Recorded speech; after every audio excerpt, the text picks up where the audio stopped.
warahmatullahi wabarakatuh. Selamat siang teman-teman. Gimana kabarnya hari ini? Semoga selalu sehat semua ya. Pertama-tama izinkan saya mengucapkan terima kasih atas kesempatan yang diberikan kepada saya untuk berbagi sedikit pandangan tentang hal yang ada di kehidupan kita sebagai remaja, yaitu kesehatan mental. Teman-teman pernah nggak sih kalian merasa capek banget sama tugas kuliah, nilai dan ekspektasi orang tua, atau bahkan perasaan cemas tentang masa depan?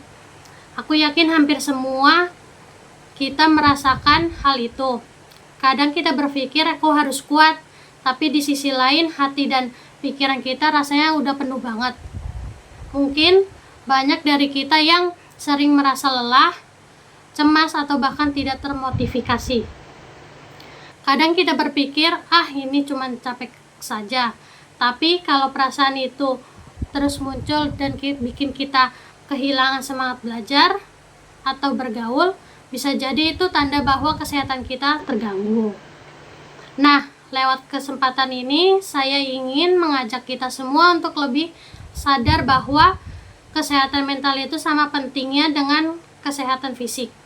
Karena tanpa mental sehat, sulit rasanya kita untuk mencapai potensi terbaik dalam diri kita. Teman-teman, menurut data dari Riskesdas Kementerian Kesehatan tahun 2018, sekitar 9,8% penduduk Indonesia mengalami gangguan mental emosional, dan kelompok usia remaja termasuk yang paling rentan.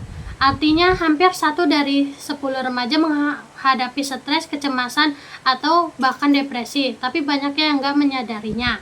Kalau stres ini dibiarkan terus-menerus, dampaknya bisa serius. Penelitian menunjukkan bahwa stres berlebihan bisa menurunkan kemampuan otak dalam fokus mengingat informasi. Akibatnya, produktivitas akademik juga ikut menurun.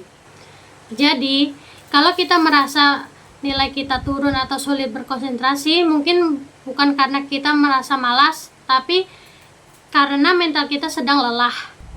Tapi kabar baiknya teman-teman, kesehatan mental itu bisa dijaga sama seperti kita menjaga fisik. Ada 3 strategi sederhana yang bisa kita mulai dari sekarang. Yang pertama, teknik pernapasan sederhana. Saat stres datang, coba ambil nafas selama 4 detik, lalu tahan 2 detik, lalu hembuskan perlahan 6 detik. Ulangi beberapa kali. Teknik ini bisa membantu menenangkan sistem saraf dan bikin kita lebih fokus. Kedua, atur waktu dengan realitas.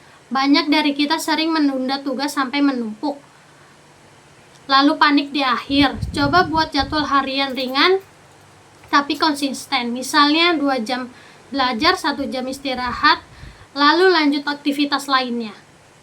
Produktivitas ini bukan tentang seberapa sibuknya kita, tapi seberapa bijak kita mengatur energi. Ketiga, jangan ragu minta bantuan. Kadang kita takut dianggap lemah kalau curhat atau pergi ke konselor. Padahal mencari dukungan justru tanda kalau kita peduli sama diri kita sendiri.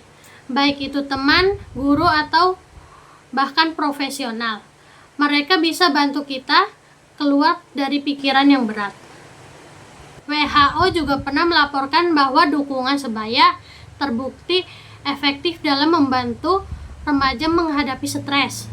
Jadi yuk mulai saling peduli, siapa tahu dengan mendengarkan teman kita cerita, kita juga sedang menyelamatkan seseorang dari perasaan yang hampa.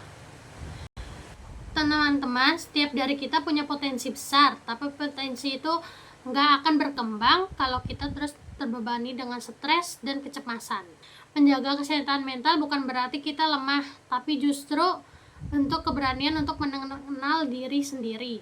Jadi mulai sekarang, yuk kita kelola stres dengan cara yang sehat, belajar lebih tenang, dan tetap percaya bahwa kita mampu mencapai hal tanpa harus kehilangan kebahagiaan di dalam prosesnya. Sekian dari saya. Wassalamualaikum warahmatullahi wabarakatuh.